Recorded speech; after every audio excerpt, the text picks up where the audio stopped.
अस्सलाम वालेकुम, कैसे हैं आप सब लोग। उम्मीद करती हूँ आप बिल्कुल ठीक हैं, खैरियत से हैं और अपनी मज़े से लाइफ को एंजॉय कर रहे हैं।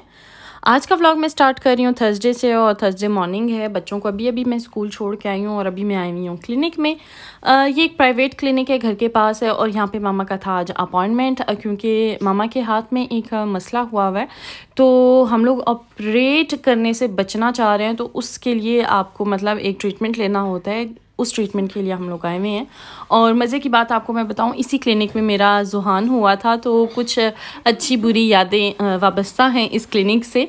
तो जी हम लोग अपनी अपॉइंटमेंट वाली जगह पे पहुंच गए हैं और वेटिंग रूम में तो जाहिर है उधर तो वेट करना ही पड़ेगा, क्योंकि डॉक्टर ऑलरेडी लेट थी। और जो हमसे पहले आई हुई थी ना, हमारा अपॉइंटमेंट था 9 बजे और जो हमसे पहले वाली जो लेडी थी वो आई थी, उनका अपॉइंटमेंट था 8:30 बजे। क्योंकि हमारा ये होता है ना, अगर हम लोग देखें कि डॉक्टर लेट है, फिर हम पूछते हैं, जो पेशेंट्स होते हैं ना उनसे पूछते हैं जी आपका टाइम कितने बजे था। तो जो लेडी वेट कर रही थी वो कह रही थी कि उनका अपॉइंटमेंट था 8:30 बजे और हमारा था 9 बजे। और जब हम लोग क्लिनिक पहुंचे हैं तो 9 बजने में आई थिंक 5-10 मिनट रह गए थे, तो डॉक्टर उस मतलब पहले से ही लेट थी। तो जब मामा का टर्न हुआ तो डॉक्टर ने पहले तो मुझे मना कर दिया, जी आप अंदर नहीं आ सकते, क्योंकि रूम जो है जहाँ पे ये काम होना है वो बहुत ही तंग है। तो बाद में जो है वो मामा को कभी बात समझ क्लियर आती हैं, कभी नहीं आती। और डॉक्टर श्योर होने के लिए कि मामा को सही से बात समझ आई है, तो उन्होंने फिर मुझे अलाउ किया दरवाजे पर खड़ा रहने के लिए। तो दरवाज़ा खुला हुआ था, मैं दरवाजे में ही खड़ी थी और वहीं से मैं शूट कर रही थी। और मामा हंस रही थी कि तुम मेरी वीडियो बना रही हो। तो मैंने बोला बिल्कुल जी मामा, मैं आपकी वीडियो बना रही हूँ, मैंने यूट्यूब पर नहीं डालनी। तो यहाँ पे जिन्होंने सबसे पहले जी वो एंटीसेप्टिक होता है, यहाँ पे बेताजीन कहते हैं इसको, येलो कलर का ये होता है, एंटीसेप्टिक है। इसको सारा मतलब इन्फेक्ट किया है सब चीज़ों को, मतलब जो मामा का हाथ है जिस एरिया पे काम होना है। और यहाँ पे आप मामा की शक्ल देखे वो हंस रही है, मुझे उनको देख के हंसी आ रही थी और कहती है मुझे डर लग रहा है। हालांकि मतलब इतनी वो नहीं है, बहादुर है, काफ़ी इंजेक्शन लगवाती रहती हैं। और मेरी मामा को शुगर है और काफ़ी अरसे से वो ख़ुद को इंसुलिन भी लगा रही हैं। लाइक जो बंदा इंसुलिन लगाता है कई सालों से, जो ख़ुद को इंजेक्शन लगा रहा है, वो क्यों इंजेक्शन से डरेगा। और जिस एरिया पे ये जो है इंजेक्शन लगना था वो एरिया काफ़ी सेंसिटिव है। और यहाँ पे डॉक्टर सामने खड़ी होंगी थी और मुझे कह रही थी आप पीछे हो जाएं, आप अपनी चेहरा मोड़ लें, ताकि ये ना हो कि मैं इधर आपकी मामा को इंजेक्ट कर रही हूँ और दूसरी तरफ आप ज़मीन पे पड़ी हुई हूँ। मैंने कहा आप बेफिक्र हो जाए, मेरा दिल सख्त है, मजबूत है, मैं इस तरह की छोटी छोटी इंजेक्शन से ना बेहोश होके नहीं गिरती। और डॉक्टर ने मामा से पूछना था कि अगर आपको लाइक फील हो रहा है जैसे आपको करंट लग रहा है, तो इसका मतलब है कि प्रोडक्ट सही तरीके से नहीं जा रहा, जो जगह पे जाना था वहाँ नहीं जा रहा।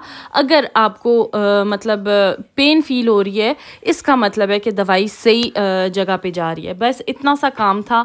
और वो कह रही थी कि छोटी सी निडल है, और जब मैंने निडल देखी मैंने कहा इतनी भी छोटी तो नहीं है आपकी निडल जितना आपने बोला है। तो लाइक हंसी मजाक में ही ये सारा काम होता रहा। अब दोबारा से जो है जितना भी इन्होंने लगाया था प्रोडक्ट बेताजीन का, वो सारा साफ़ कर रही है और ऊपर एक बैंडेज लगा देंगी।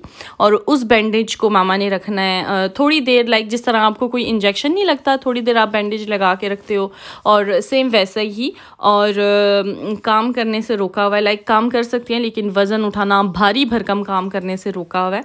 और ये इसलिए करवाया है क्योंकि हाथ में ये प्रॉब्लम थी कि मामा का हाथ सो जाता था और वेट नहीं उठा सकती थी, लाइक, और स्वेलिंग हो जाती थी, जो मसला मुझे भी है। अगर आपने मेरी प्रीवियस व्लॉग देखा हुआ है उसमें मैं आप लोगों को बता रही हूँ कि मेरे हाथ में मसला है। खैर से मुझे भी सेम ही मसला है और मुझे भी डॉक्टर ने बोला था कि आप MRI करवा लें और उसके बाद जो है हम लोग इंजेक्शन का करते हैं। और उसके बाद एक्चुअली ऑपरेशन जो है वो लास्ट स्टेज होती है। अगर ये इंजेक्शन काम नहीं करते तो फिर ऑपरेशन लास्ट स्टेज होती है। जब ऑपरेशन हो जाता है फिर तो और ही ज़्यादा मुश्किल हो जाता है। तो मुझे लगता है कि पहले इंजेक्शन लगवा लेना चाहिए ताकि रिलीफ मिले वेंस को भी, हाथ को भी और मसल्स को भी ना।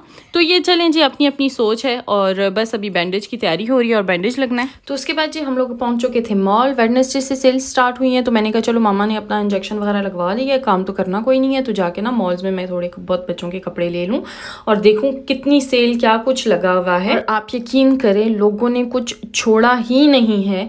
मैं किया भी गई थी बच्चों के कपड़े लेने और आप यकीन करें 70% ऑफ जो चीज़ें मैं देख के गई थी ना, वो कुछ भी नहीं बचा। 50% तकरीबन ख़त्म हो चुकी थी, बस 30% रह गई थी चीज़ें जिस पे 30% ऑफर लगी थी मतलब। लेकिन फिर भी ढूंढते ढूंढते मुझे कुछ ना कुछ मिल गया बच्चों के लिए। मैंने अपने बच्चों के लिए लिया है, फिर मैं अपना भांजा कैसे भूल सकती थी, उसके लिए लिया है। फिर एक और शॉप पे आई थी, ये मैंने कोट कह लें, जैकेट कह लें, पता नहीं इसको क्या बोलेंगे, ये मैंने मुझे अच्छा लगा था, लेकिन जब मैंने खुद पे पहना ना वो मुझे बिल्कुल भी अच्छा नहीं लगा, तो फिर मैंने नहीं लिया। और यहाँ पे मैं मॉल में मामा के साथ जी हूँ और मामा जी फ़ोन अपना चेक करें, क्योंकि उनको भी होता है जब से मैंने स्टार्ट किया ना वीडियो इस तरह बनानी, तो वो भी वीडियो बना के ना मेरी कज़न्स को ना पाकिस्तान अपनी भांजियों वगैरह को भेजती रहती है और उनको खुश करती रहती हैं। तो बस अभी जो शॉपिंग हम लोग करके निकले थे, अब दूसरी तरफ जा रहे हैं। और आप यकीन करें दुकानें खुली भी नहीं थी ना, तो लोगों ने पहले ही लाइन लगा के खड़े हुए थे। मतलब हम लोग पहुंचे 10 बजने में कुछ मिनट ही रह गए थे और फिर भी इतनी रश थी ना दुकानों के सामने। और ये कैसे हो सकता है कि आप मॉल जाओ और प्राइमार्क ना जाओ, तो प्राइमार्क तो मस्त जाना होता है। तो ये 2 किस्म की सैंडल्स मुझे पसंद आई थी और मेरे पाँव इतने काले लग रहे हैं ना इस वीडियो पे, और आप यकीन करें मेरे पाँव इतने काले नहीं है जितने वीडियो में शो हो रहे हैं। और लाइट में मतलब लाइट में मसला था, क्या था, मैं कभी उधर घुमा रही थी कैमरा, उधर घुमा रही थी, फिर भी मेरे पाँव काले ही शो हो रहे थे।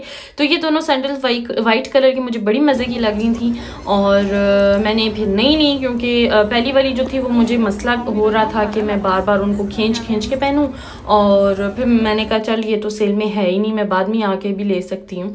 तो शॉपिंग करने के बाद जी मैंने छापा मारा अपनी प्यारी सी आंटी की ट्रक पे। इनका फूड ट्रक है और ये यहाँ पे जो है ना ये फास्ट फूड जो होता है वो सेल करती हैं अपना देसी। तो वो वैन में नहीं थी, मैंने अचानक से छापा मारा और जब उन्होंने मुझे देखा तो उनका त्रा निकल गया कि अंदर कौन है। तो फिर घर आए, पापा की कॉल आ गई, तुम लोग कहाँ हो यार, मुझे भूख लग रही है, क्योंकि हम लोग मतलब 1:30 बजे वापस आए हैं घर पे और मामा ने तो काम करना नहीं था। तो मैंने कहा चलो मैं पापा को रोटियां बना दूं, हालांकि पापा जो है ना किसी के हाथ की रोटी नहीं खाते सिवाय मामा के। तो फिर मैंने कहा चलो मैं बना देती हूँ और कोशिश करती हूँ कि पतली पतली रोटियां जिस तरह पापा को पसंद है वैसी ही बना के दूँ उनको। मैं अपने घर पे भी रोटी नहीं बनाती, लाइक मुझे लगता है कि बहुत मेस करता है आटा ये सब ना, लेकिन जब मजबूरी होती है बनाना पड़ता है तो बना देती हूँ। और यहाँ पे जी मैं अपनी रोटी करने की कोशिश कर रही हूँ गोल गोल, और मैं आगे चल के आपको इंशाल्लाह दिखाऊंगी जी अगले क्लिप में कि गोल कितनी बनी है और कितनी जो है मैंने पतली रोटी बनाई है। और मैंने पापा को बोला, मैंने कहा पापा अगर आपने मेरी रोटी में जो है नुक्स निकाले ना, मैंने रात को नहीं बना के देनी है आपको। तो हंस रहे थे आगे थे, क्योंकि बस इतने अरसे से मामा के हाथ की खा रहे हैं तो किसी और की क्या खाएंगे। और जो है फिर जी ये रोटी होगी, ये फर्स्ट वाली, ये मेरी सेकंड रोटी है। और माशाल्लाह से बहुत मैंने मज़े की रोटियां बना ली। आप भी मुझे कमेंट बॉक्स में बताइएगा मेरी रोटियां आपको कैसी लगी हैं।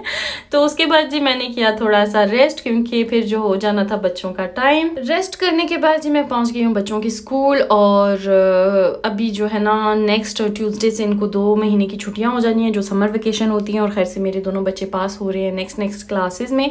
तो अल्लाह ताला इसी तरह सब माओं को अपने बच्चों की खुशियाँ देखने को नसीब करें, आमीन सुम आमीन।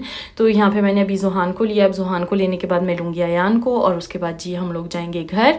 तो जी ये था मेरा आज का व्लॉग, उम्मीद करती हूँ आपको अच्छा लगा होगा। अच्छा लगा है तो कमेंट बॉक्स में ज़रूर बताइएगा, अपनी फीड देना मत भूलिएगा, दुआ में याद रखिएगा। अगर अब अभी तक चैनल को सब्सक्राइब नहीं किया तो काइंडली उसको भी कर दें। अपना ढेरों ख्याल रखें और ढेरों दुआओं के साथ अल्लाह हाफिज़।